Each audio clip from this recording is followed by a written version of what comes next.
Hi friends, நம்மக்கிட்ட புளிச்ச மாவு இருந்தால் போதுங்க. இந்த ஜாடியை நம்ம சூப்பராக நம்ம க்ளீன் பண்ணலாம் எப்படின்னு பார்க்கலாம். இந்த ஃபுல் வீடியோ வந்து என்னோட சேனல் இருக்குது, கண்டிப்பாக நீங்கள் செக் பண்ணி பாருங்கள்.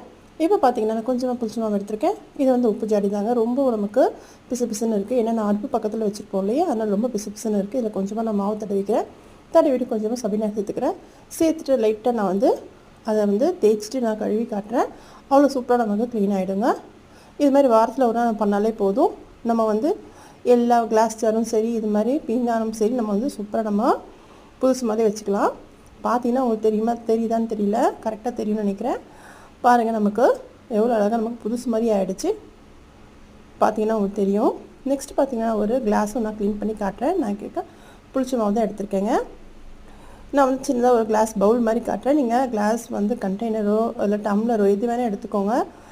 நமக்கு என்ன தான் ஃபேடாகி போயிருந்தாலும் இது மாதிரி நம்ம புளிச்ச மாவு போட்டு நம்ம தேய்ச்சி நம்ம வாஷ் பண்ணி எடுக்கும் போது நம்ம புதுசு மாதிரி ஆகிடும். கண்டிப்பாக உங்கள் வீட்டில் ட்ரை பண்ணுங்கள். பிடிச்சிருந்தா என்ன சேனலை சப்ஸ்கிரைப் பண்ணிக்கோங்க.